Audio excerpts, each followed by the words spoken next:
Dr. McCabe, hey, thanks for joining me for this very, very special Simple Coach to Historian Coach Soccer Player interview. Very appreciative that you decided to agree to this, especially considering that you're coming to us from London, England, where you reside. So it is great connecting with you, and I'm really, of all my interviews, I'm super excited for this one. So thanks for joining. You're welcome. Thanks for having me. Okay, so let's just start with the basics. All right, so for those watching who don't know, you're legitimately a soccer historian. You do films, you do, some really, really cool stuff around U.S. soccer and but also the global game. So maybe you could just run through your soccer life, your soccer journey. How did you end up becoming a doctor of soccerology, I guess is what I would call it. Or footballology, right? If you're Footballology, over yeah, here. yeah. Who's proper? There is a legitimate broad field called soccer studies, globally. And it could be from the business angle, the history angle, the politics, Which the technical there are development. Again, no politics. Yeah. But for me, I think I'd have to trace it to my undergraduate years at Princeton University, where you were required to write 2 junior papers and a senior thesis. And one of my junior papers, JPs as they called them, was Faces in the Crowd, the making of an English working class football culture. So it was about either side of 1900, how soccer becomes, a global game, from Britain and outward. So that was the kind of the first, academic intellectual inquiry into the game. And then I started working at a New Jersey prep school, St. Benedict's Prep, right after graduation, teaching, coaching, some guidance counseling. I was actually director of college placement, so I know some of these Division III schools quite well. And wanted to go back to graduate school. So literally walked down the street to Rutgers University, Newark, loved it so much, did a PhD at New Brunswick, Rutgers, New Brunswick. And there I did some independent work on early American soccer. And it was always an idea. I want to do something, on this, got the PhD, continued working, and then started teaching at Rutgers, Newark. And most of my work was focused on the city of Newark, cities and suburbs, some history of sport, but then I got a chance to pitch and teach a class, global history of soccer. And then to connect it back to those, I guess, English roots, my first inquiry, we moved to London 3 years ago. And I now teach a course called Britain in the Global Game at the University of Notre Dame's study abroad campus here in London. So it's decades now that I've been, doing soccer history, and in particular, the American soccer story, because people think we don't have a history. It starts when we were coming up. We were part of the Pele generation, with the NASL. Or it's a girls' game here. That's what the Brits say here all the time, right? It's a new thing. It's a girls' game. But no, we have a long, varied and deep history going back to the late 1800s. I mean, our history is as old as, pretty much anyone else's history around the world. Mm. So I'll just say, just for history geeks, just so you know, I got my master's degree and was going for a PhD in history when some things changed and I had to move home. Not in soccer studies, that's for sure. In hindsight, I should have. I would have continued had it been the case. But would have kept you in. Would have kept me in. Would have kept me in. Yeah. I would have figured out a way, just because I just find it terribly interesting now.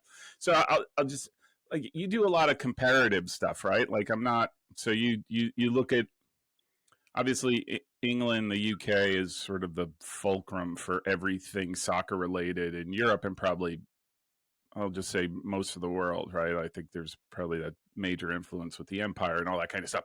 Anyhow, But you look at England versus the U.S. versus right, and sort of try to come up with the similarities and then the obviously the differences between the two, right? I mean, I'm not off from there, am I?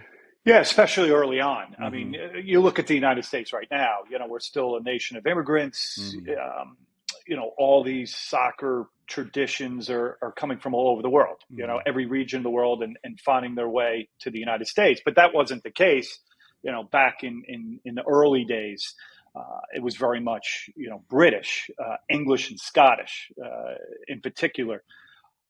And the thing that I really enjoy on this kind of transatlantic story is, here in the north of England, you have, these real football towns. And you're talking Liverpool, Manchester, Preston, Burnley, right? These working class um, towns that had industry, and those industries decline, and then these British immigrants have to come to the United States, all over the place, but in particular on the East Coast. So that's when the ball starts rolling Mm-hmm. in the United States. So this thing of football towns and soccer towns is of real interest to me. So I live in London, but I was born and raised in the greatest country in the world, New Jersey, of course.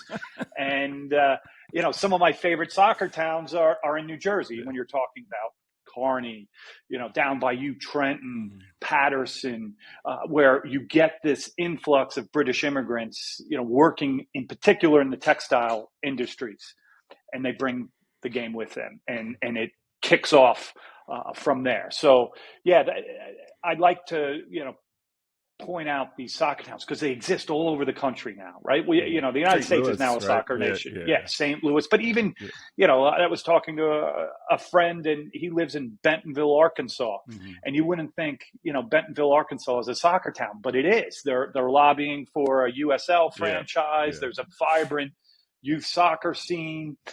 They had, I think, a Croatian, American coach who came and just kind of sets up shop there, and that happened all over the country. In the town that I grew up in, South Orange, it was a Ukrainian Yeah, the Yukies. refugee. Yeah, Yeah, so this is Gene Chisowitz, sets up a youth yeah. soccer program in the late 60s, early 70s, feeding into a high school that was a state powerhouse. Powerhouse. So I call that an accident of geography, Mm-hmm. and there are fewer accidents of Yeah. geography right now because, most towns have access to soccer, but that wasn't the case when Mm-hmm. we were coming up in the 1970s, Yeah. 1980s. Um, and then, of course, the university Yeah. scene and the pro game is just, we're living in the glory years right now Yeah. of American soccer. Yeah. Okay. Okay. Well, I was just going to say, I mean, what role do you think? Have you ever looked at the role of? There were a lot of, yeah, I'll just call them cultural clubs, like ethnic clubs, not Right. not soccer related, but just places where like people got together. So I'm thinking the Donna Schwabens of the world, the Donna Schwaben German clubs, the Ukes, right? There were Ukrainian social clubs all over. Have you ever looked at that and to see how important those were in terms of the development of the game in the States? What they really, what would be called ethnic soccer and ethnic soccer clubs, really held the game together in its dark ages, right? So you Mm-hmm. have, ethnic succession, successive waves of immigrants, right? So at first it was the English and the Scots, and they set up, social clubs, sporting clubs. They're playing cricket in the summer. They're playing soccer in the winter. Then, early 1900s, you get the new immigrants. You have Italians, you have Germans, you have, Jewish immigrants from all over the world, Yeah. and they're playing the game too. And then by the 1960s, you have Latin American immigration, African immigration. And one of the first things you do is you set up a community, often a church or a place of worship, social club, and then soccer's right there because Mm-hmm. that's what they did, back home. Mm-hmm. So we see this. One of my favorite lines from the film that we made on Carney, Soccer Town, USA, is Mr. Harkes, Mm-hmm. John Harkes' father, saying, I played for the Scottish Americans, and then we played, Maritimo, a Mm-hmm. Portuguese team, and then, the Italians, next weekend, and then, the Germans a weekend after that. Because it was like playing in the World Cup every weekend.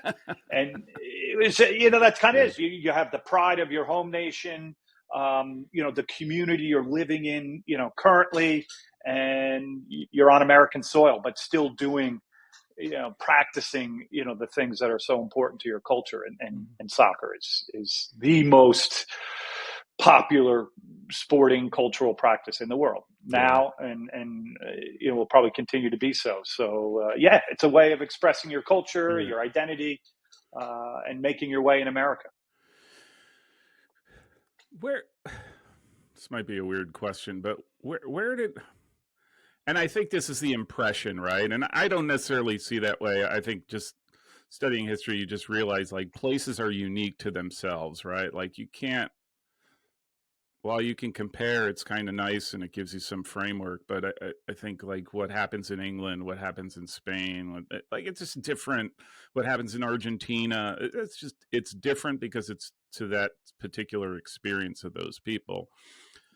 I think there's a lot of folks who just look at it and wonder where did the U.S. diverge, right? Like where did the soccer experience in the United States diverge from? We'll just call it the traditional way that it developed over in for because you're there in England, for example. Yeah, this I should know this as a historian of the game, right? But This it's interview is still, over if you can't answer that question. yeah, perplexing, right? So we get there as early as almost anyone else. Um, there are these vibrant immigrant communities. Hundreds to thousands of people are showing up each weekend. There is kind of semi-professionalism, professionalism. You would work in the factory and then you get money on the side, and so much so that it was pretty attractive for Yeah. British players to come over because they can make more money here.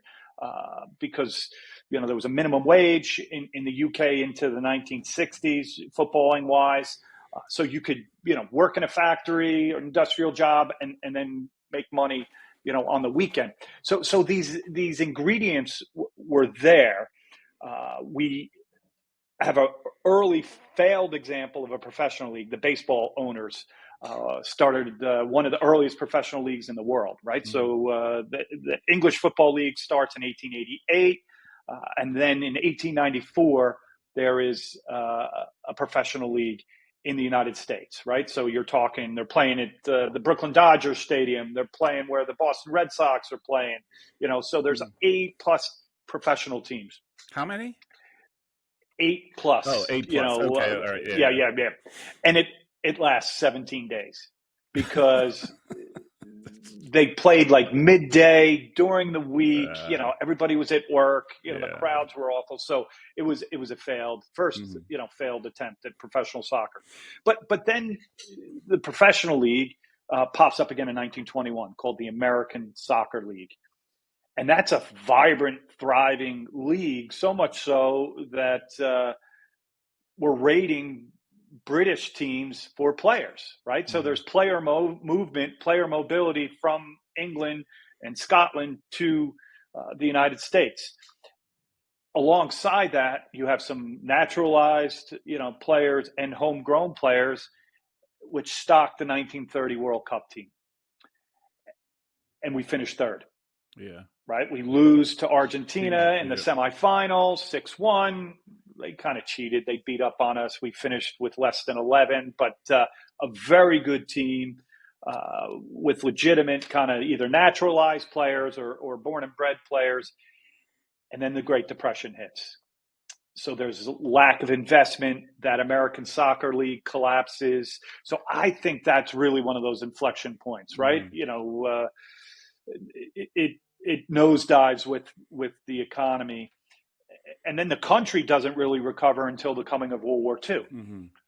right? With the Yeah.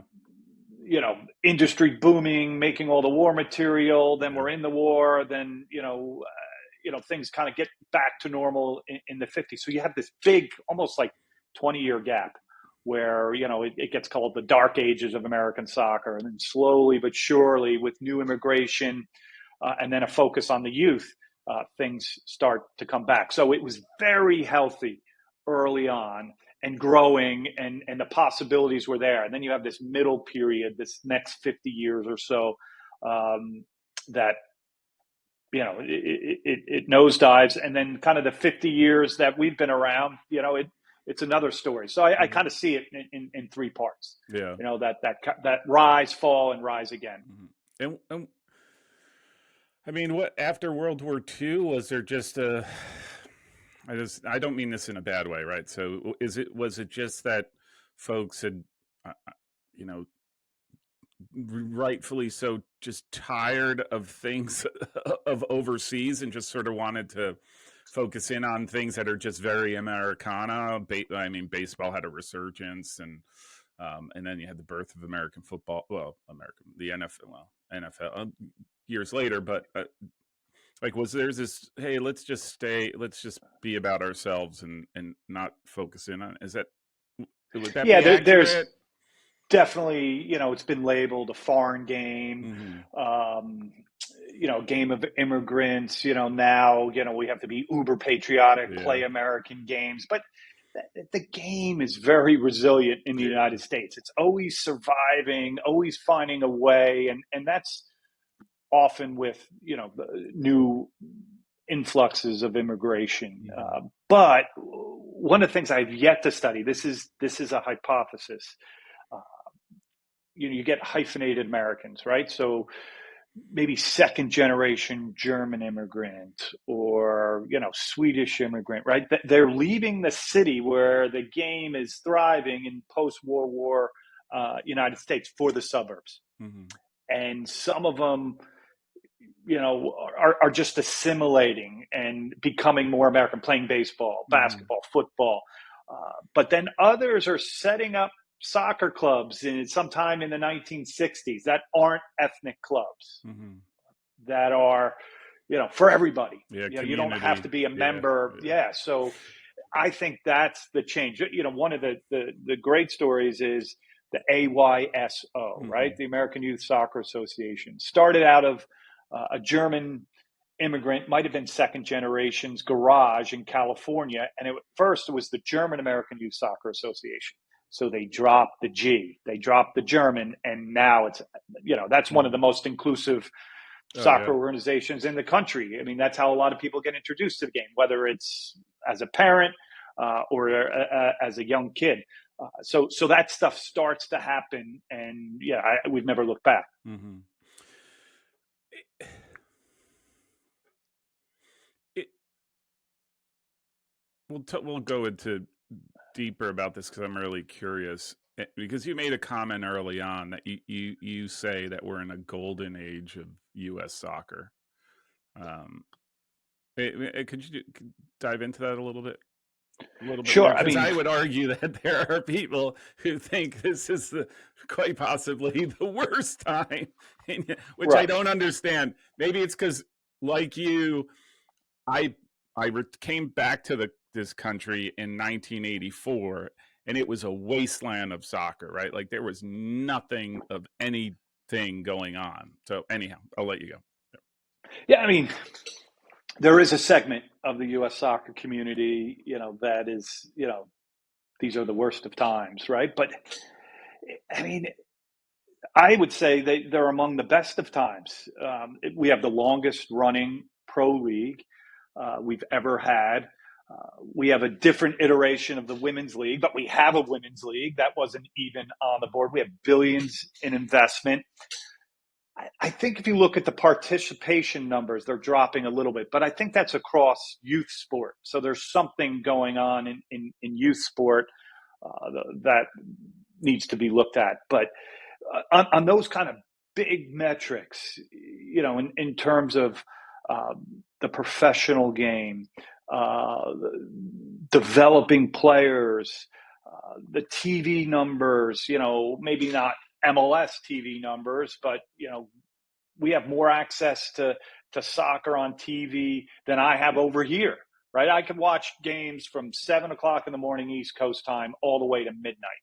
Here, you can't, right? Even if you have all the extra channels. So it's we had to watch Soccer Made in Germany, a one Soccer made, hour highlight which show, was and then the we'd go world out in the stopped. Let's be clear about Soccer Made in yes, yeah, Germany. If you were a soccer fan, the world stopped for that 1 hour. Like, get off the bus. I'm watching this for an hour. yeah, and Toby Charles, Totally. narrating it all. Right, How awesome. yeah. So those were, I guess Soccer America was around. That was Yeah. the periodical. Maybe you'd get a magazine shipped from the UK. Yeah. It wasn't wall to wall 24 hours.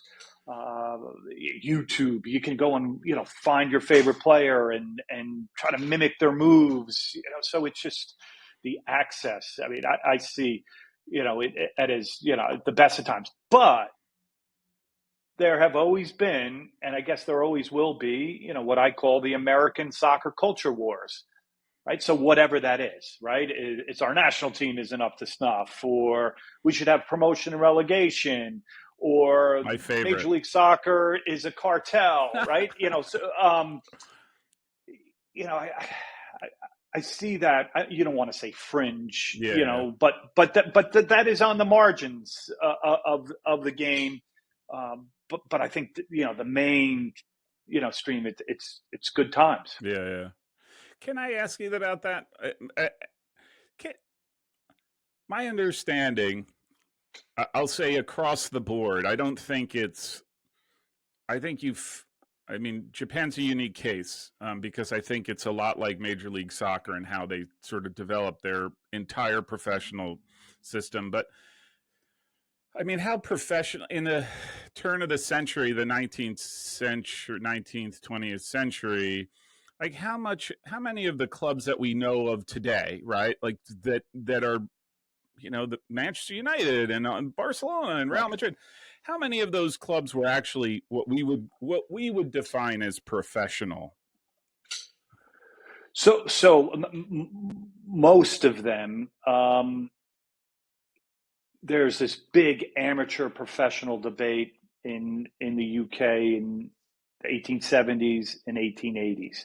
If you've ever watched Netflix, the English game, that's very much around that debate, right? There's the posh gentlemen here in London who have a lot of money, can play the game uh, at their leisure. But then you have these northern working class types that want to get out of the mills, want to get out of the mines, and they can get paid more to play a game. Yeah, I want to do that. So by 1885, professionalism is legal. It's not boot money. They're secretly sticking money in your boots while you're playing. So it becomes professionalized. As I said before, the English League comes online in 1888. So you have home and away fixtures, guaranteed dates plus the cups. So it becomes a real vibe. I mean, within 50 years, it becomes a professional game for mass spectatorship, right? It's in the papers. People are getting paid, 70,000 showing up for a game. And this is not just in the UK. It starts to happen on the continent and in the Americas as well. So, yeah, you have, Manchester United was Newton Heath at first, but, Arsenal, 1886, my club, some of the original founding members of the Football League are still around. Blackburn, Burnley, a lot of those industrial, Aston Villa, having a great season this year. They were all there as those first professional clubs, and they're still around. Some don't exist, or they've dropped so far down the pyramid for a combination of reasons. But yeah, it's a success story of like 150 years or so. Yeah. How did they come to the whole idea of promotion and relegation, which is pretty like I would actually argue it's more unique than it is common. Not so much in the soccer world, but in just sports in general. I don't think it's sort of been captured, or it's been used Right. in that same way. So I believe 96 teams in the football league, and the various divisions. 20 of them in the Premier League. Then you have the Championship, League One, League Two, and three go up, three go down. So that's the sporting merit, right? You're 11 on the field, either carries you up or drags you down. So that's been going on for a long time. I don't know. I should know this. When it first started, right? Because it would have been a thing of access, right? So you have the football league, the original members, and that could have been a closed system. But then others start to join. I want a piece of this. We have a club. We can pay our players. Fans want to see the highest level of competition. We want in. And then that's really, once those clubs started saying that, they start the up and down of the ladder. So you could get a small town that had a great team, great coach, and put some resources into it, and they just kind of have this, success story. And then others, maybe lack of investment, poor luck, poor refereeing decisions, and they go down. So you have this movement. But on that whole pro rel thing, I was having a conversation last night with someone. I play on Wednesday nights, and then we go to the pub after for a pint or two, and we were talking about promotion relegation in the United States, and he goes, "Well, you know what's happening over here?" And I was pretty sure I knew where he was going. With the Super League, they're like, they want a closed system over here. They want to copy the American model, the NFL model, right? Because there's so much money invested. So, where the American owners were like, why would we open up this system, right? We put so much money into this, we want it closed. We want to guarantee that we'll share in the TV money. And if we drop, we'll get fewer fans, less money. They're looking, here to potentially protect that investment. And the Super League is probably which was nixed a couple years ago. A serious attempt at a closed league in Europe. We'll see. Yeah. Well, and England just announced, or right, with I don't I reluctantly call it a salary cap. I don't necessarily consider it a salary cap, because if the numbers play out, they're still going to pay like right. gobs of money out to players, but which probably makes sense, right? Like I said, like you said, the amount of money in the game. Like at some point, somebody's got to come in and be the adult in the room and just be like, we have to figure out ways to make this for the long term. And correct. Yeah, and support. You have the top feeders, and then you have there's been a tradition of looking out for clubs 90 to 96 here, right?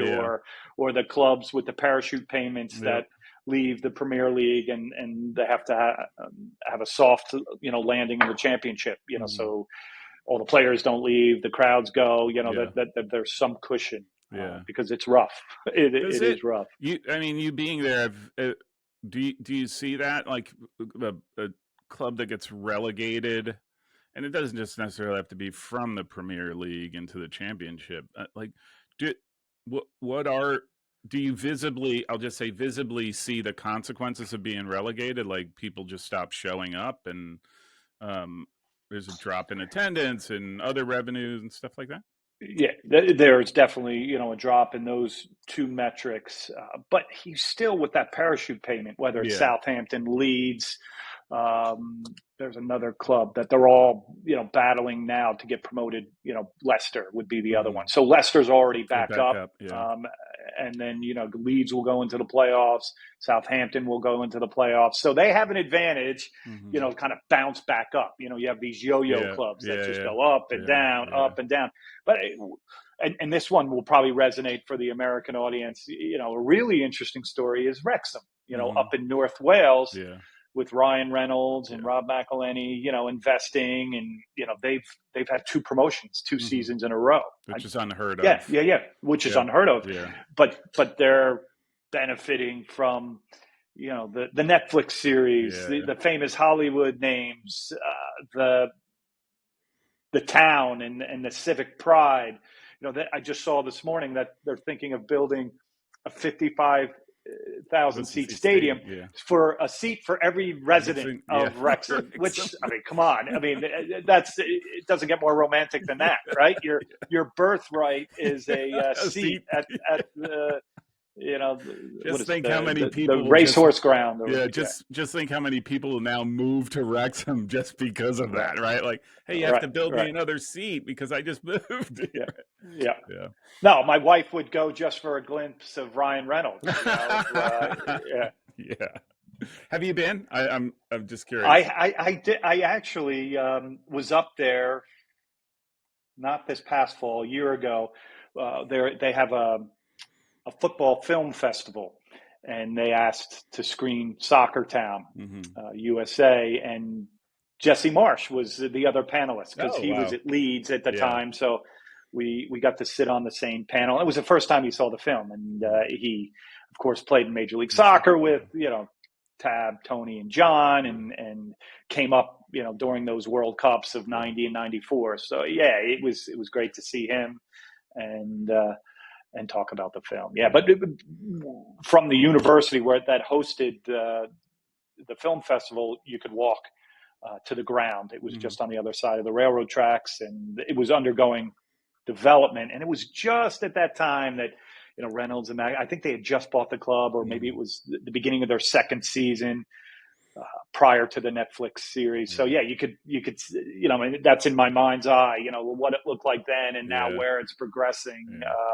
with some unique attention, but pretty smart investment and direction. So it's a combination of those things. I think that's like the 100-year storm, right? Where there's this perfect confluence of things, right? Like as a club that is as down on its luck as ever finds these two guys find this club. And it was a COVID era thing, yeah, right? yeah, They yeah. were like, Yeah. hey, let's buy a soccer Yeah, club. yeah. Like, let's do something. I'm into sports. Let's try it, And just I think it ends up being. I don't think that model is easily replicated, and I think too, right? Like, and you probably know this better, right? Especially in the context of the UK. I think they're discovering, like, at some point, like that ride up stops, and you're talking serious money commitments because you're $15 million a year roster, has to now jump to $40 million a year if you want to stay at mid-table, and if you want to, right? Yeah. So really, exactly. really interesting. Going back to the States, how is it that we are how is it that we are the way we are? I'll just say from a soccer/sports perspective, where let's just say it's league run, like leagues run it, and there was never a culture, it seems to me, where they were independent clubs that sort of got together. Does that make sense? Is it because I'll just say a weak, but I understand the weakness of U.S. soccer, right? I think there's law things that prevent U.S. soccer from being this bully on the block dictating how soccer should be run.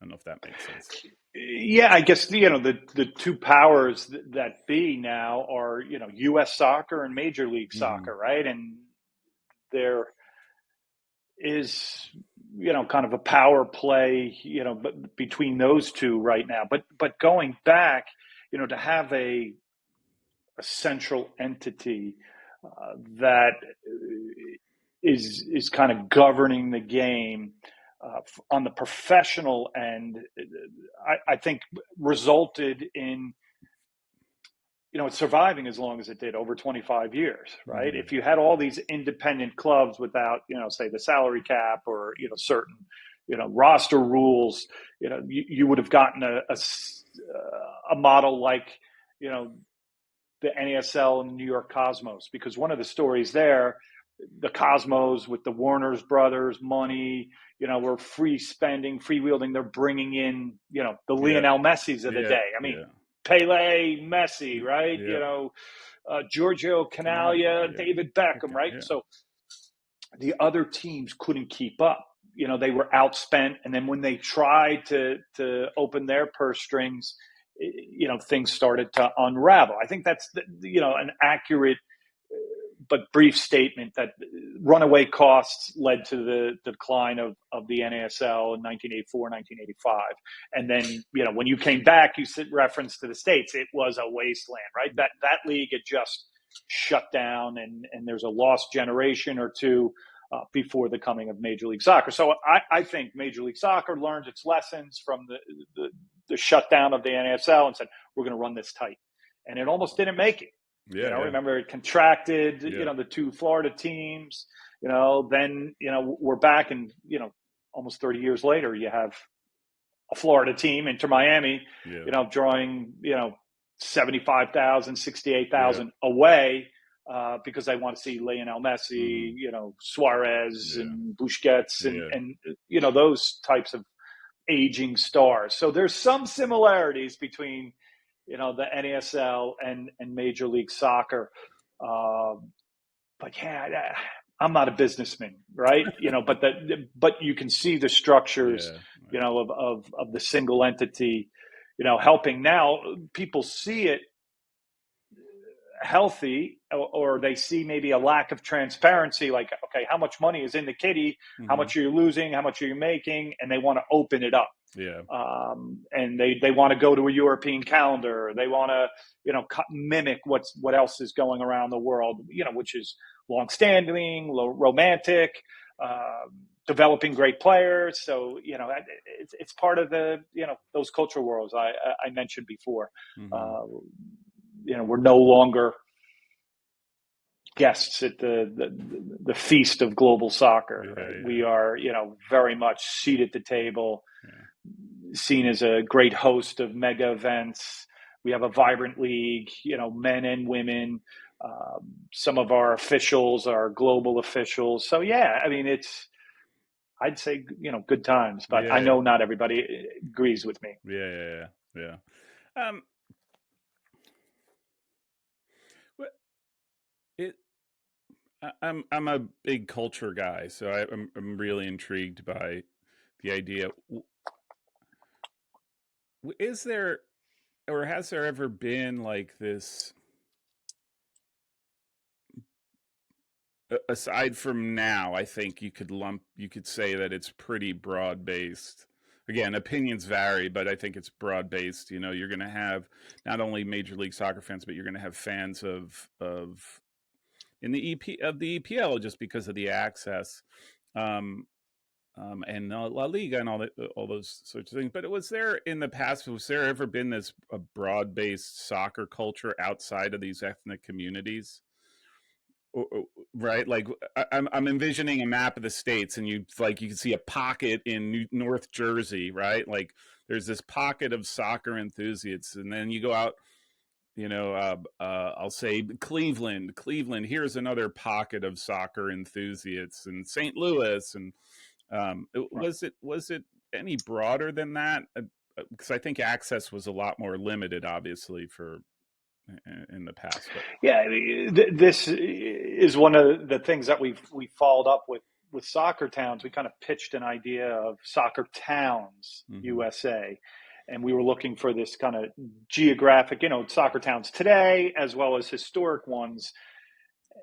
And we did have a geographic spread, but it's not every town USA. But hmm you look in like Dallas, hmm big soccer town, and that is the heart of Friday Night Lights. yeah, yeah, Gridiron rules down there. Same, in Florida, like Clearwater Chargers, that hmm club.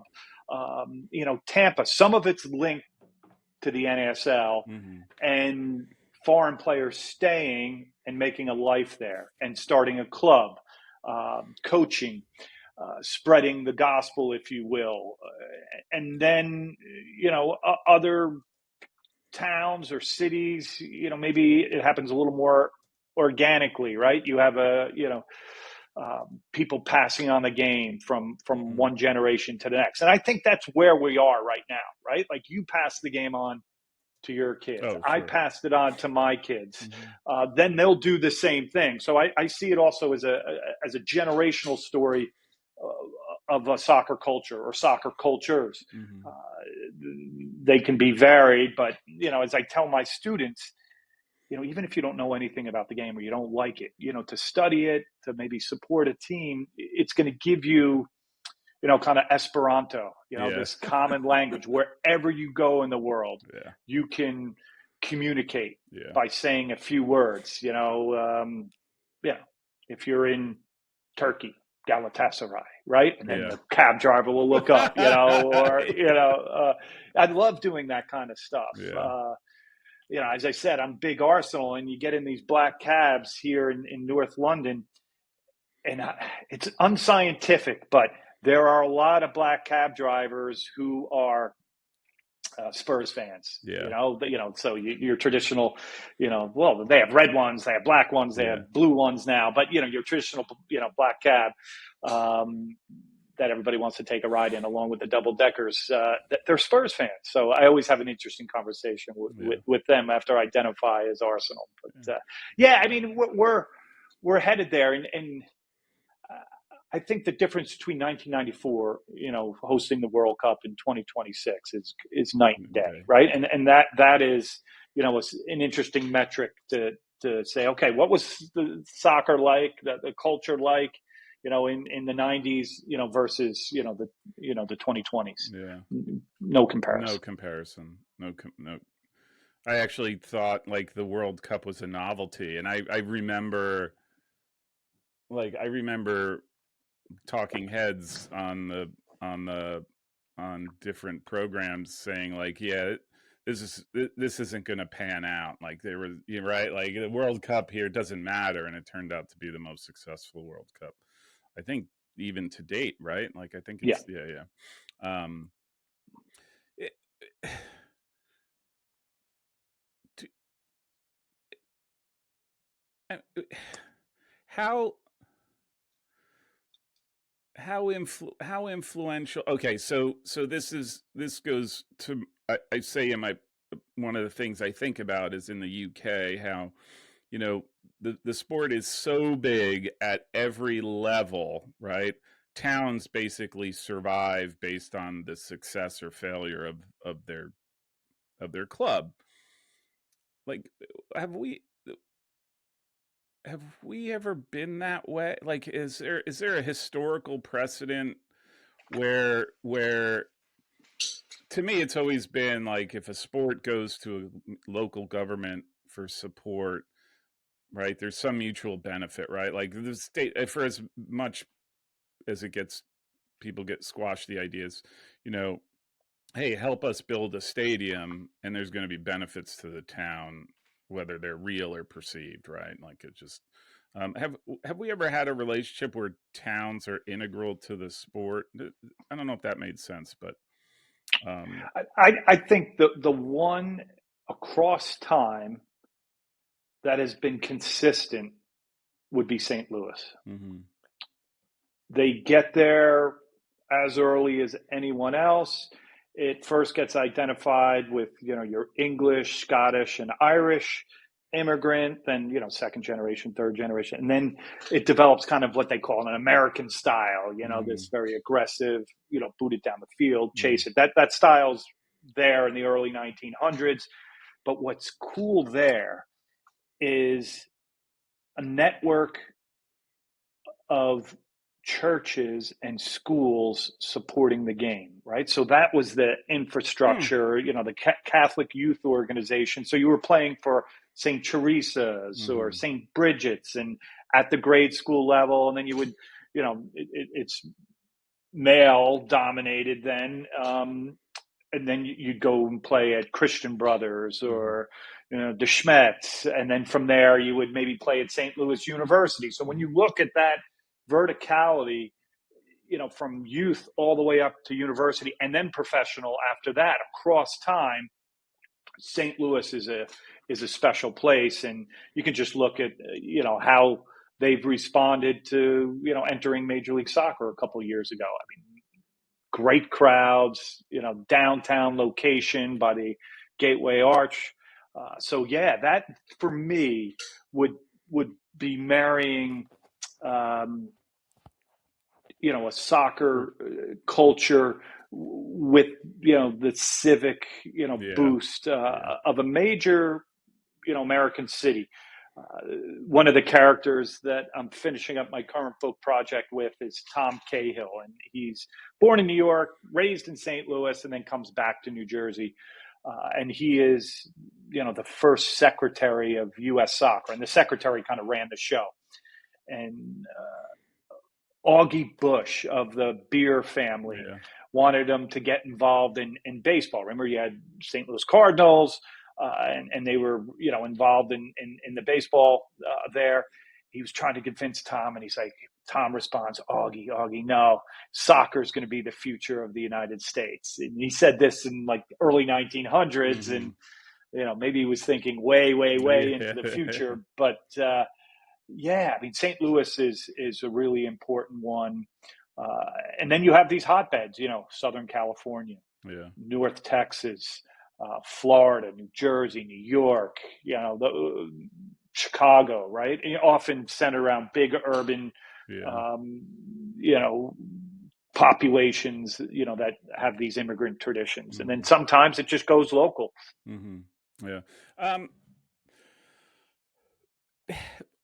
other countries, I I mean, have they had to deal with the level of, I'll just say, sports competition that I think the United States has dealt with? Like, right, like while soccer's growing and going through what it's going through, there's also a growing sport of American football. There's obviously baseball, which is big time, especially early on. It still is, but especially in the post World War One, Great Depression, and World War Two. It was a big deal. Much later, I think basketball becomes a bit like. Is there other examples of that around the world from a soccer perspective, or is it pretty unique to us? Australia would be, the first one that comes to mind, right? Uh-huh. Um, once part of the British Empire, right? There's Hmm. that tradition there. Then Yeah. independent, proudly so, a great sporting nation, and they have competition from the Olympic sports, from Hmm. Aussie rules football, cricket, that type of thing, where soccer is further down, Hmm. the pecking order. Canada would also come to mind, but and then other places around the empire. Like, I get exposure to cricket now, and I'm watching the IPL, right? Uh-huh. The Indian Premier League, and Yeah. these like 60, 70,000 people Yeah. watching T20 cricket, which is Yeah. a shortened version of the game. And it's, like an NFL game, Yeah. the fireworks, the Yeah. sound, the dancing, it's so. I mean, to get back to your question, we're a bit unique there in terms of, it's like an American supermarket. I came home Yeah. last week, and I go into an American supermarket for the first time in a long time, and I'm just the Amazed. size of it, Yeah. the variety of Yeah. it, Yeah. Yeah. and I think that is somewhat a metaphor for sport Sports. and the Yeah. sporting landscape. How Yeah. much it is, but one of the things that's happened, since we stopped playing, as young men, is just the specialization, Hmm. right? Because we used to go from one season, Yeah. it would be soccer, then it would be basketball, then it would be Basketball, baseball. Yeah. baseball, and once you really got into soccer, you would play it all year, but then Yep. there'd be some, allowance to, okay, I can't make this game because I'm pitching today, Yeah. for Yeah. my little league team, Yeah. that type of thing. Yeah. Yeah. Yeah. Hey, What have you looked at like the role of youth soccer in the development of soccer in the United States? Like how big of a deal that was? I think for me it's just organizationally, right? Like it, it the exposure, but then it also organized everybody at a state level that I don't think was necessarily there. But just your thoughts on that. Yeah, I mean, we're always looking to kind of copy the model from somewhere else. Mm-hmm. And I mean, at a macro level, I think people in the federation, were like Brazil is the country to copy, right? Massive population, Mm-hmm. multicultural, um, and same hemisphere. Let's, hugely successful, right? But then, we copy the Germans after they win a World Cup, or the French. England, and Scotland were certainly influences for a long, long time, still are. So we haven't been able to really come up with an American approach, Right. and Yeah. I guess that's part of who we are, right? When you say That's who's an uniquely American, American in its own right, yeah, right? yeah, Yeah. yeah, exactly. But to get the structure right on the youth level. Um, I mean, it's more of a mess than when we came up, and then Mm-hmm. when our kids came through it. It just, we're in the most hectic month of the calendar year, right? Where everyone's looking for a new team, right? Parents and kids are like, I'm leaving. Yeah. I'm going to this club, and they're trying. I mean, you don't know, your head spinning. If I used to be a youth coach, and and parents would, are you leaving, with your team, or no, I'm staying. Like all that, crap. Uh,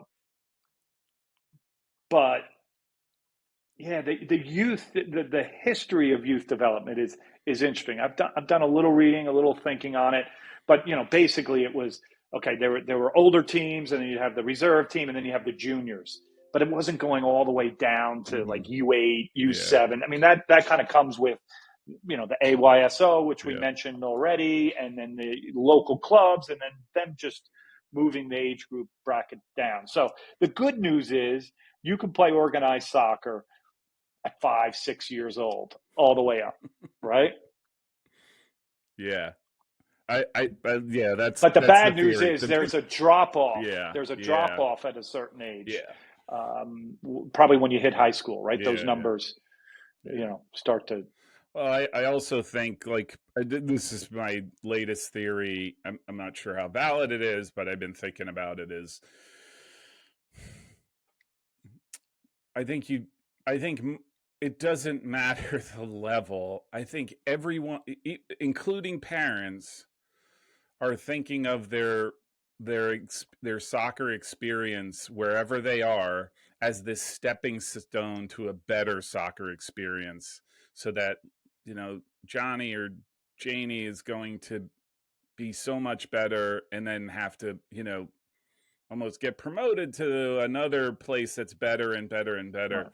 And I think to a certain extent we've lost sight that you know there's 20 million people playing soccer and only 50 of them are going to be like that elite Right. level, and we forget that, right? And I think it leads to a lot of the drama and Yeah, I mean, I agree. And when I talk to my friends who have, you know, younger children who are in the midst of all this, I don't tell them what to do, but I always try to steer the conversation is the coach good? yeah, Are they a good trainer? Are yeah, they a good person? yeah, And they're, in the conversation, they're like, it sounds to me like that's a good situation. Like yeah, you don't yeah, need to chop and change all the time. So for me, when you're in a good situation with a coach and a trainer, and it's someone you want to, entrust your child to, whatever the level, that to me is a good situation. yeah. That's a bigger deal to me. The other thing is just joy, right? Like I always come back to the word joy. Like if you're, Right. to me, I think like saying, like I used to play 7 days a week not because of any need to play, because I thought, no, it was because I just loved to play and I found a lot of joy in it. Good days, bad, it didn't matter. I would play. You had game, I would travel. And I think we lost a little bit of that, right? Like Right. I think, and especially from a And player's perspective, right? and before we started recording, we were talking about our own playing days. We're both goalkeepers, Yeah, for those out there, and we were getting some good laughs at our age. It's much harder to get up after you make a save or recover the yeah, next day. But as a middle-aged man, I've rediscovered that joy. I yeah, play 2-3 times a week, and one of the men that we have both been exposed to, Manfred Schellscheit, the very yeah, first yeah. A licensed coach in U.S. soccer history, says, once a player, always a Always a player, player. Yeah, right? And I think joy is yeah, the key to that, yeah. right? The fact that, you know, you still get some joy, making a good play, helping your team out, Good that, pass, that type of good goal. a good, Yeah, yeah, yeah. You're just like, man, exactly. that feels so good. Right. Yeah, Yeah, I guess it's equivalent of a golfer, right? Who, yeah. miserable all day, but then hits that one shot It's like, and is talking about that shot back in the yeah, clubhouse, right? Same yeah, thing. Same thing. yeah. Yeah. I'm like 30 over, but that shot was like Yeah. PGA all the way. Yeah, yeah. Right. Right. And I will say, right, like when you talk about Manny Shellshite and you talk about joy of the game, that I mean, he was playing, like we would be in the basement of Jadwin Gym on the turf there. He would pick the teams and he'd be out there like everybody else. He'd pick the teams so that he would win, like, Correct. like, which is the big joke, right? But he was out there, like he was 70 something or whatever his age was. Right. This was a few years back, but I mean, just a guy who forget everything, just loved the game, right? And I think that was always cool to see. I think we've lost a little bit of that, but not everybody. But I think a lot of people have lost Yeah. sight of that. And the other thing that I love to talk to people about. So there's all sorts of parental pressures Mm. on to get to that next level, to Yeah, get the college coach interested, to get that scholarship, right?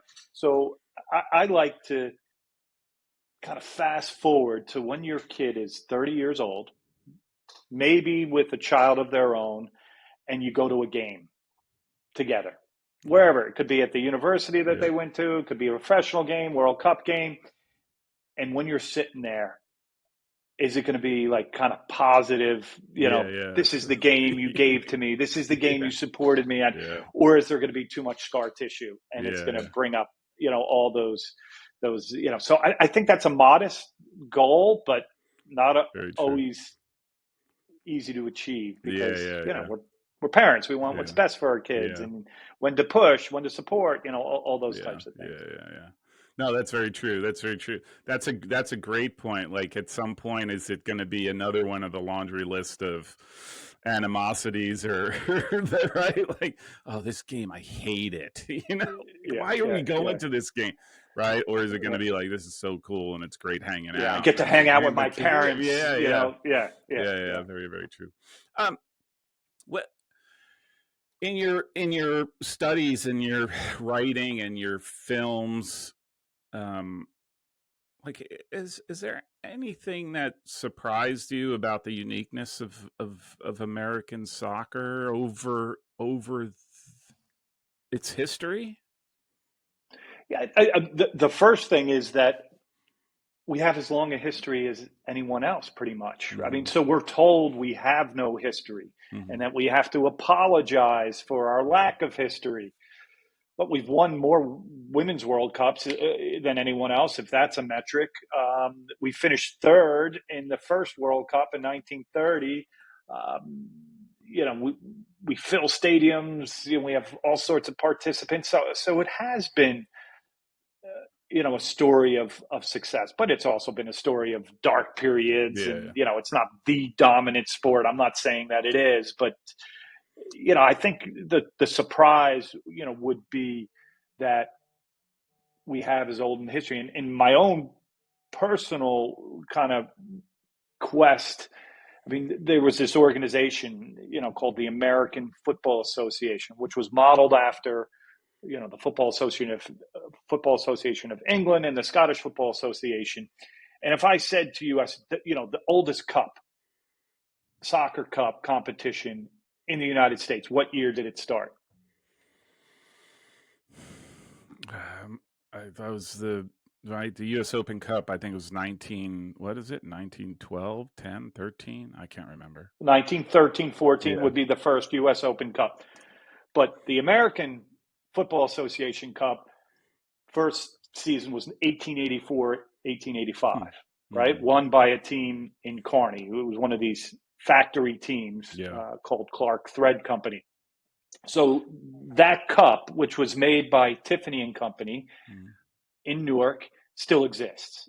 It's in private hands in Texas. I went to visit it and touch it. And, I thought that was going to be the end of it. Did a short little film on it. And then I'm like, no, if you can tell this story, this is proof that we have as old a history, and maybe it's beaten up and nicked up and missing parts like the actual trophy is. You can tell an interesting story and kind of answer that basic question of, do you have any soccer history? So here's this cup competition. It's in existence from 1884, shuts down in 1898, economy dropped, depression, restarts again in 1905, and then goes all the way to 1924. And then the cup just disappears and no one knows, where it went. And then it shows up at a flea market in Texas in the late 1980s. So that's the story I've been telling. Editing it right now with one or two chapters left to write at the back end. But it's been fun, how that we have a history, how hard it is to resurrect because the sources just aren't there. The digital newspapers have helped big time, some archival collections, but that historical record is really uncooperative, and there's no one alive that played for it, right? Or would know the history. So you're chasing shadows in that realm. But that would be the most surprising thing for I think a lot of American soccer aficionados, that we have as old a history as anybody else. Might not be similar trajectories or as glorious, but we have it. Yeah. This is a broader question because I think it's an issue with modernity, right? Like, especially in the United States. Why are we so ahistorical? From two guys who are very I mean, you are knee deep in it. I'd like to keep a foot in it, right? Like, history is a big deal for me, and why are we so ahistorical? And I will say, look, even Major League Soccer, the thing that drives me nuts about them is that you would think that the history of the United States only begins in, I'll go back to 1994 because they actually acknowledge the importance of the World Cup, right? Right. Yeah. I mean, broadly speaking, Americans are ahistorical because so many of our forebears came here to forget what the history was, right? They came as immigrants, changed their names, became American, and are just looking forward. So in your own kind of family histories, people just don't know, right? I mean, my wife's maiden name is Heisler, Heuisler. So we're driving around, Italy with her parents, and she goes, "Dad, where in Germany are we from?" And he goes, "Well, that's the thing. We might not be German. We might be Dutch." Right? And her mind's blown. She's a grown woman, her mind's blown. And then it turns out she has a Dutch colleague, and when they see the U in the last name, they're like, "Yeah, you're Dutch." She had no idea, without so, batting an eyelash, yeah, right? yeah. Like, oh, that's Dutch, So, totally. like, yeah, let's say you have a Suarez family that comes from Mexico, and a couple generations from now, it's Suarez, like, are we Mexican? Well, we might not be Mexican. We might be Guatemalan. You know what I mean? And Yeah, it's yeah, like that same thing. yeah, So I think we forget, in our own family histories. Um, thankfully, history is still taught in the yeah, schools, but it's one of those declining majors yeah, in yeah, universities. Everyone's business or something yeah, yeah. practical or Practical, vocational. yeah, Yeah, yeah, but yeah, I mean, you're speaking to the choir here, yeah, but yeah, it's an interesting.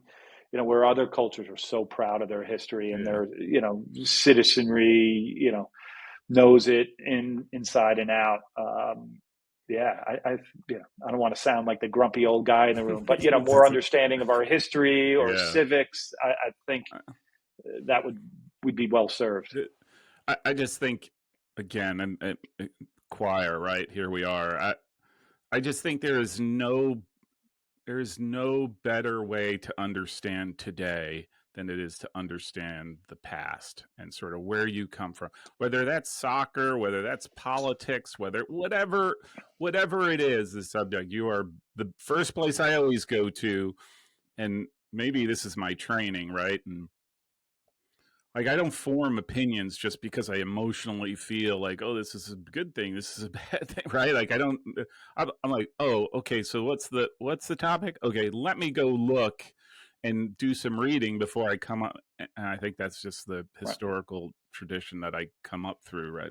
Just the training and never making Yeah, assumptions. if someone asked me, what's your superpower? I Yeah, don't even know if it's a superpower. It would be reading, yeah, that kind of yeah, deep reading, some reflection, and then storytelling. yeah, From that, hmm what can you gather from that? But when you were speaking there, the thing that came to mind is Mark Twain, right? hmm You're one of our country's great, famous famous. men of letters, Yeah, right? He says history does not repeat itself, yeah. but it rhymes. Yeah. Yeah. Very true. Very true. Yeah, Yeah, I love that's a great quote. That's a great quote. yeah. Um what are some of the things you're doing now? Because again, I think one of the things it's interesting. I blame you to a certain extent, like a newfound passion just for history, and I don't have to follow the rules and listen to go into west history of Europe or whatever. I can sort of focus in on the subjects that matter to me or that I find valuable and interesting. Like what are some of the things that you're working on that people should be aware of? Because it's not only writing, it's also film, and it's also um, Soccer Right. Town USA is, if people haven't watched it, I'll post links to whatever down below. But Yeah, so the two films, so I was in the process of writing a book and then got distracted for a number of years, and we made two films. Soccer Town USA, about those three, childhood friends from Kearney, New Jersey, who make it to the World Cup: Tab Ramos, John Harkes, Tony Meola. And then we made a second film during COVID on Manfred Schellscheit, that wonderful, human being, yeah, philosopher, coach. I mean, unbelievable man. Uh, there's another documentary project or two that we're looking at now. I can't say too much at that, but we hopefully could get something out before the World Cup. And then on the book end, I'm very close to finishing a book called, The Dear Old Mug. And it's, a quest into early American soccer history. It's kind of following the hmm trail of that the trophy, trophy, yeah, and the communities and the teams and the storylines hmm of early American soccer. So that would go from 1884 to 1924. And then book wise, after that, I've always wanted to do something on the national teams, but that would be a big endeavor. There's a couple other ideas, but yeah, I mean, you know I call myself a kept man. My wife, is working full time over here. I'm teaching part time at the university, and the other time I use to keep myself out of trouble, is these history projects. Yeah. So hopefully I'll be busy, and I'm not that prolific. I would like to say the stuff that does get out, does get finished, is good, but Yeah. it's not Takes like I'm time. churning something out every Yeah. 6 months or a You're year. not Yeah. like Stephen Ambrose, who would No, every has a 3 team months, of writers. yeah, Right. every Yeah. 3 Yeah. months, Yeah. like, hey, the new book by Stephen Ambrose. Hey, Right. totally Right. different subjects, unrelated. Yeah. Exactly. Yeah. Can I just ask you one last question? And we've been Sure. talking for a while, and this has been fantastic. Like, I'm going to be thinking about this for the next few days. But your thoughts on the U.S. Open Cup? This is more modern. It's not necessarily thoughts on the U.S. Open Cup, and then Major League Soccer opting to not participate fully. So there's a you're gonna laugh here. There's a historical precedence for this. When you look at the American Football Association Cup, and then even the U.S. Open Cup in the 1920s, these professional teams were like, we're going to drop out of the cup. We're not going to play. Whatever the war of words or disagreements were. So there is precedent, but I just think it's foolish in the current context for Major League Soccer teams not to play, right? Just to be above board.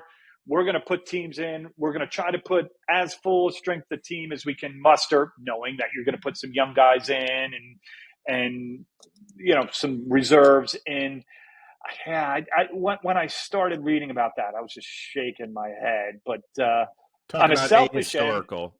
I think to me it's like it just but anyhow. On a selfish end, our son plays in the USL Championship, Loudoun United, and they won their first cup game, and they play out in California, I think, next week, out at Orange County. So I would love to see one of these USL Championship teams get to a semifinal, get to a final, knock off, Major League Soccer, because I think that would be a great storyline, healthy for the game. But yeah, I mean, the short of it, I think Major League Soccer, missed, the opportunity here. Here in the UK, they just legislated no replays. Yeah, which is a big deal. Because say you're a lower league team and you keep a Manchester United, at bay, at your home, and then you get a chance to go to Old Trafford and play the replay and reap the financial rewards of 70 some odd thousand. I get it, but it's complicated, but it doesn't need to be that complicated. Just this is our oldest cup competition. Put a team in. Yeah, my thing, and this is the part where this might be historical, is not. It's my latest. Is that the thing? MLS doesn't grasp the notion that they are part of this broader soccer culture and this part of this broader soccer world that we live in the United States, but also abroad. I think they look like they are above a lot of that. And I think it's the opposite. They are knee deep in it, and they need to be they need to participate. And I thought the U.S. Open Cup was like the ultimate in foolishness. Like, it's such a bad decision because it ignores that, right? And it just creates, I think, a lot of animosity and blah blah, all this stuff, right? With stuff that we work when we've managed to figure out ways to sort of work all together and figure, like, we've done some pretty amazing things, and then when we've started to squabble over things that, like, as stupid as that is participation in a cup that you're only going to pay maybe 2-3 games in, like that's just, it's like 3 steps back, like, what are you doing? Like, it's agreed. Yeah. So all right, Dr. McCabe, Tom, thank you very much. This was fantastic. I do appreciate you taking the time and just offering your insights. For anybody who's interested, there's the links below. As I mentioned, you do a lot around the game, and they have some great, incredible insights and stories and all that. The search for the original cup is on, I think it's on YouTube, is fantastic. It's just like you sleuthing around. Like, it was fantastic. So Really do appreciate it. Have a great time where you're at, and we'll be in touch soon. Thanks, Paul. Yeah. Good luck to everybody out there. All the best. All right, thanks. Fantastic.